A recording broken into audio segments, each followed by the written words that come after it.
Hello, I'm James Murphy. Thank you for coming. Today I'm going to be talking about NES emulation in Python and how to speed that up from 3 to 300 frames per second using Cython. So what's going to be in the talk today? I'm going to start off talking a little bit about the project, which is emulating the Nintendo Entertainment System, the NES. A little bit about emulation in general, so why it's an interesting problem and a problem that's worth tackling. Why Python is not necessarily a conventional choice for writing an emulator, but why you can go and write an emulator in Python and how to do it. And then a little bit about using Cython to make it go fast enough to be playable, some of the advantages of Cython, and also some of its hazards and pitfalls that it can sort of open up. Finally, I'm going to talk a little bit about lessons that I've taken away from this project for my day job, which is as a data scientist. So what is emulation? Well, emulation is the process of recreating a historic computer system, in this case the grey box of the Nintendo Entertainment System in the top right corner here, and turning that into a piece of software, re-implementing the piece of hardware in a piece of software. And so that software has to implement all of the hardware behavior that was visible to software that ran on that piece of original computing hardware, and behave in exactly the same way as the hardware would have done, so that software running on the virtual machine that you create in your emulator doesn't realize that it's not running on an actual piece of original hardware. So that involves recreating all of the programmer's guide, so all of the functions that were documented by the manufacturer of the hardware for software writers that told them how they could interact with the hardware. But it also involves recreating any well-known undocumented features. So in particular for game systems, undocumented features were often popularly kind of exploited to either make special effects or just drive a little bit of extra performance out of these systems, which were quite limited, and the programmers at the time were really trying to do everything they could to maximize the performance. And the aim of an emulator is for original software that used to run on that hardware system to run as if it was running on the real hardware, produce the same outputs, given the same set of inputs. Essentially, you're trying to trick the software into thinking that it's running on that original piece of hardware, which is, I think, just a really fun thing to do. So why emulate? Well, emulation is all about allowing old software to continue to run on modern hardware. And part of that is about preserving access to this old software, which, as you can see from the advert on the right-hand side, formed part of people's childhoods. But it's also a cultural artifact from the era that it was made in, and it's part of the history of, say, games development. It's very interesting to see how game design has changed from old games of this era to modern games now. Eventually, all of the Nintendo Entertainment Systems in the world are going to break. They're getting older. There's fewer and fewer of them around in working condition, and slowly, the access to them is becoming more and more limited. But if we have emulators that can run on modern commodity hardware that's everywhere, everybody can still access this software and these sort of pieces of cultural history. It's also a really interesting connection to the old hardware system itself. Essentially, emulator development is rebuilding the hardware system in software, and it kind of gives an insight into what the designers were doing when they built this hardware, the limitations that they were working under, and it sometimes explains some of the strange behavior or some of the kind of quirkiness of games, because you sort of find out that it was running in a particular way to get around limitations of the hardware. So it's very interesting to kind of see how the hardware and the game software that you saw actually interact with each other. It's also a really fun challenge. Emulators are quite difficult to write in some cases. It's hard to get them working. If you like debugging, they're great because you inevitably come upon strange bugs and strange behavior that you have to try and figure out. They are small enough, though, that you can kind of tackle them as a hobby project. So they're a really fun kind of hobby programming challenge. And there's also a great community around emulation. So things like EmuDev on Reddit, loads of really knowledgeable people with loads of great information and knowledge about old hardware systems and where you can find information about those. And for this project, NESDev is a phenomenal resource about the NES, has a wiki which basically details all of the technical operation of the NES, and then there's some great forums where people answer questions about the problems that you inevitably run into trying to build an emulator. It's incredible. The work that goes into these sites, is what makes building an emulator sort of in a reasonable amount of time as a hobby possible. It's just incredible the amount of work that's been done to understand the behavior of these proprietary systems from back in the day. So without them, none of this would be possible. So why emulate in Python? In many ways, Python is not considered sort of a natural language for emulation. It's actually rarely used for emulation. And if you go on a forum like EmuDev, you can find people expressing opinions like, Python's a really bad idea for real-time systems. And the general consensus is that it's considered to be too slow, really, to do something like emulation, which is pretty intensive, because you're having to simulate all of the functions of the computer right down to the internal operation of the microprocessor itself. There's a lot going on, and there's a lot of kind of individual tasks that have to be done, which in electronics obviously can all happen in parallel, but in software have to happen kind of sequentially. So Python is generally within the emulation community seen as on the slow side. But for me, Python's my daily driver. It's a language that I use at work. I wasn't too keen to go out and learn a new language. I was also interested to see if this is something that could be done in Python as well. Python's great as well for a lot of reasons, as I think everybody here probably knows. Python's has loads of great tools and loads of great libraries available for it, and that makes development very easy and very rapid, and it's sort of enjoyable to build stuff in Python because you get to see it kind of come together very quickly. And finally, it's also a little platform independent. I have an asterisk here because I think some of the stuff that I've done later to make it fast with Cython has perhaps lessened the platform independence. But still, you can write Python once and you can run it on a whole bunch of different platforms, which is really nice. So what does a NES look like emulated in Python? Well, the nice thing is that, particularly with old hardware components, emulators actually look in many ways very much like the physical device that they come from, that they are emulating. So on the left-hand side here is a NES mainboard from 1987, and on the right-hand side is the software structure of my Python emulator. And you can see that there's modules really corresponding to each of these physical chips. So for example, this here is the CPU. This is a MOS 6502 CPU, one of the sort of two really big 8-bit CPUs, along with the Z80 from that era for like home systems.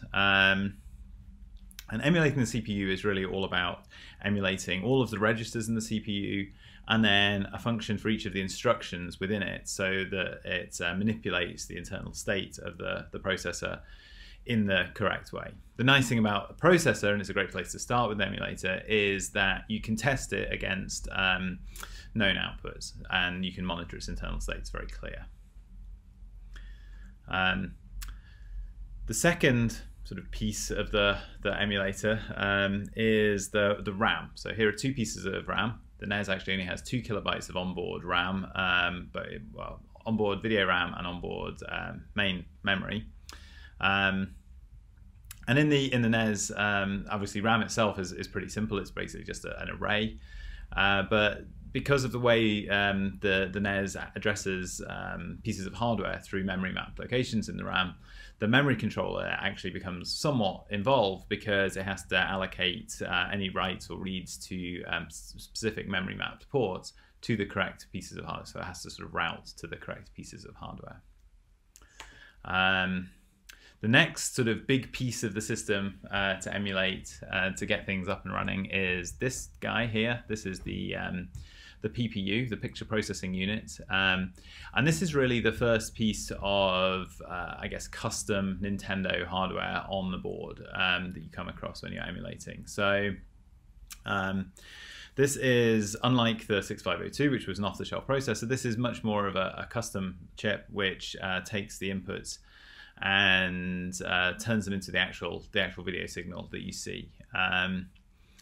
So there's a whole bunch of logic in here, which is maybe like a little less well documented than something like the 6502, which is kind of common and all over the place. But the nice thing about this is once you get it working, you get to see something come out, and hopefully that looks something like a game, or at least a game logo that a software house logo that you might see at the beginning. Another piece is the controllers. Yeah, this is where they plug into the board. They're relatively straightforward to implement. They only get checked relatively infrequently, so once per frame is adequate. So they can be a nice simple piece. But what isn't simple on the NES is sorry, I've gone backwards. Is the cartridges. So cartridges are kind of the bane of NES emulation, because the cartridge actually plugs directly into both the main processor memory bus and also the video memory bus. And so that allows, in addition to adding extra memory to the system, so cartridges can have their own memory, video and regular memory, which can be ROM or RAM. But also some of the cartridges can do things like hook directly into some of the memory lines. One of the common ones hooks into line A12 on the video bus, in order to count the number of lines that have gone past in a frame. So giving access games to like scanline counters. And that's really easy to implement in electronics, of course, because you just connect two wires together. But in software, it can become a bit of a hassle when you're trying to sort of plug everything together. And actually, there's something like, I mean, there's hundreds, I think, of cartridge types for the NES, although maybe the top 10 cover about 85% of the games. And so once you have all of these components, you have to sort of plug them all together, fit them together to actually build the system. That's the system component here in the emulator. And hopefully when you turn it on, I've missed out the audio processor here, but once you turn this on, you should see it boot and the black screen turn into a game logo and a picture and eventually a game appear. So if you go out and implement all of those things in Python, you end up with a NES emulator, which works, hopefully. And you end up with this, something which boots, but it doesn't run very quickly.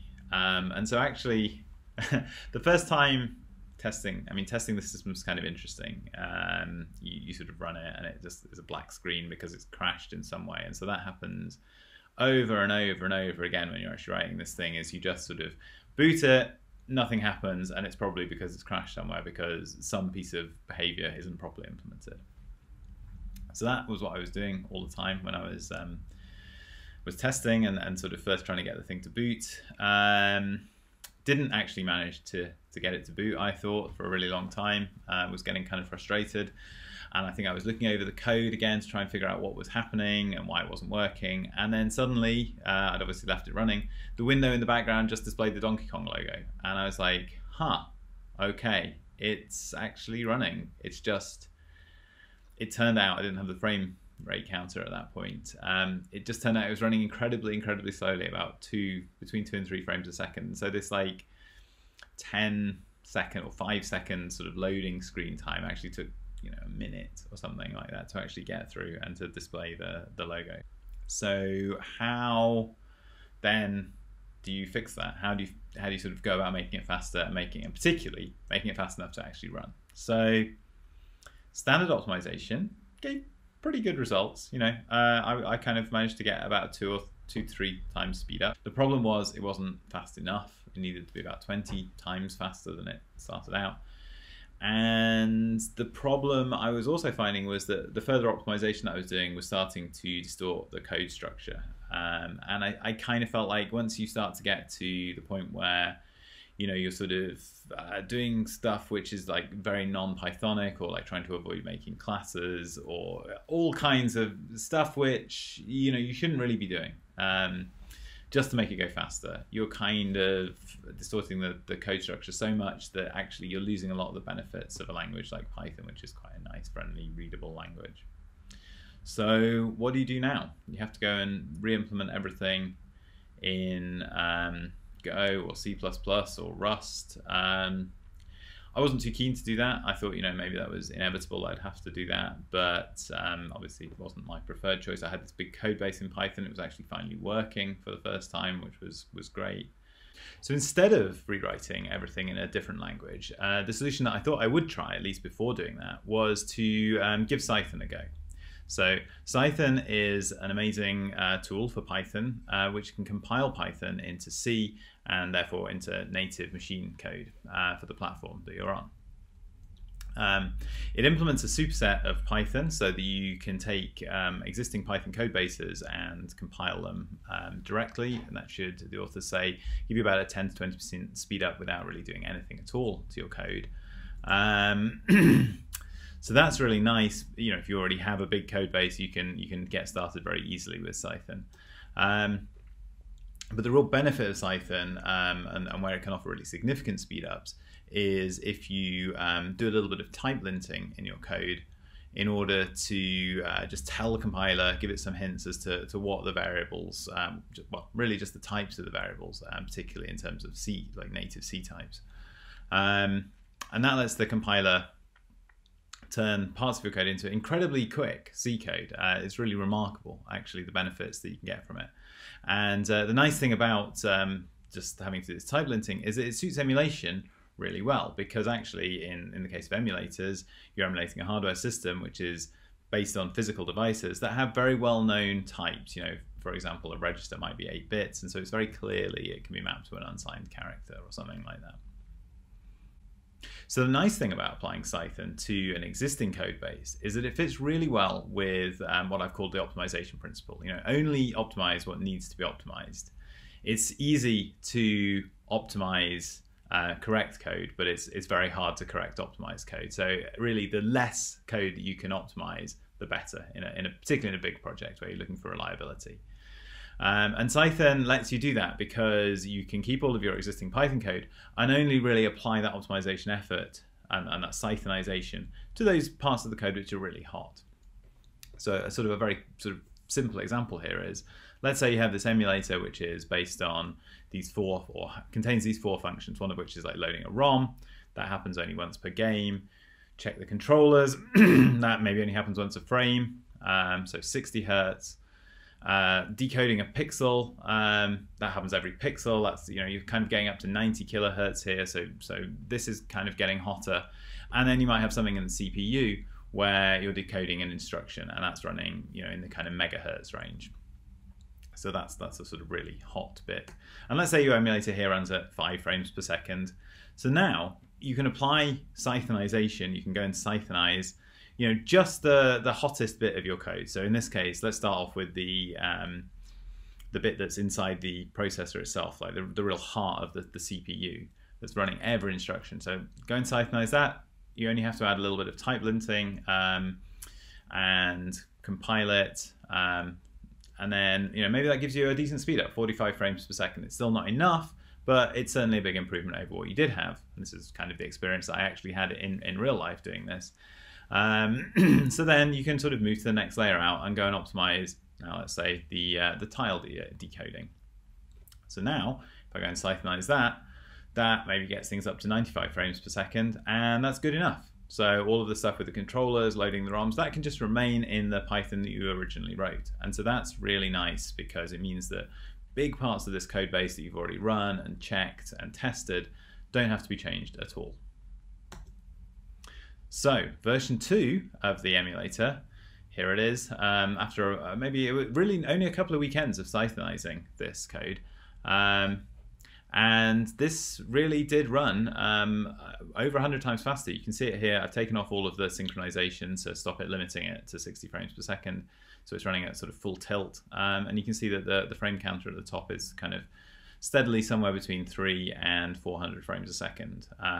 It turns out that Mario is very hard to play at this speed. I did try to get a little bit further through this level, but it's basically impossible.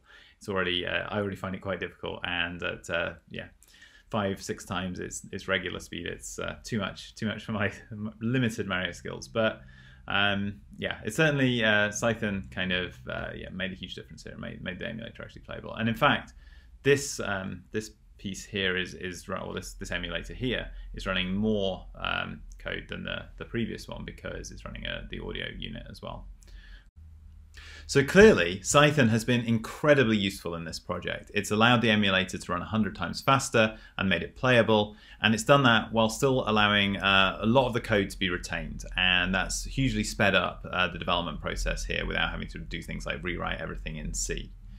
There are some challenges and there are some hazards that Cython introduces, and so I just wanted to take a little bit of time to talk about those. So one thing, more an annoyance than a real challenge, is that the code has to be compiled, and so that just adds an extra step to the development process.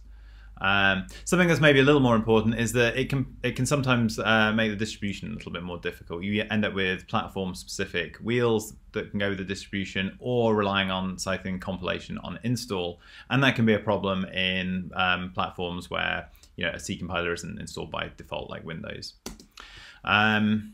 Fast Cythonizing of functions relying on dynamic length lists can be difficult. You can still use all of the Python lists, of course, but in order to get that speed up, you have to give Cython these type hints, and it's hard to do that for dynamic lists in basic C types. So without sort of rewriting those yourself, you kind of lose some of that advantage.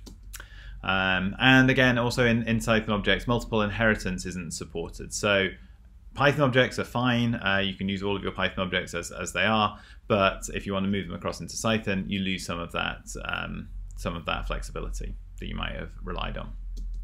And as well as some of those sort of challenges, there are also some hazards that you can introduce by using Cython. So you can definitely use it to create unsafe code. You can create pointers now, which is something obviously you can't do in Python, and that means that you can create all of the associated seg faults that go with those by reading and writing off their ends, into memory you don't own. You can allocate memory, which is beyond the reach of the garbage collector, so potentially causing memory leaks. And you can disable the global interpreter lock, which means that you can create unsafe concurrency potentially. That's kind of a mixed blessing, because sometimes it can be useful to disable that if you're going to do something which you know to be safe. You can do some lightweight threading, which can allow a little bit of parallelization, which you can't manage ordinarily in Python. So Cython's a great tool, and I definitely plan to use Cython in my day job, which is as a data scientist and leading a data science team. For data science, Cython has a ton of benefits. It is really easy to optimize hot functions, that are in your existing code base, including potentially adding little bits of concurrency, but in particular, just gives you access to the ability to write performant code in a language which is sort of well known and already used by a lot of DS teams. So a lot of tools already exist in Python that are heavily used by data science teams like NumPy, SciPy, and Pandas and others. They all work really well with Cython, and it interacts really nicely with all of those. It's very easy to use those with Cython and potentially write very fast code without having to switch to a different language like C. And also, if you just want to write little tiny bits of Cython, even for sort of prototyping in Jupyter Notebooks, Cython has cell-level integration with Jupyter Notebooks, which is amazing. Allows you to just write little Cython functions and then use them in your notebooks.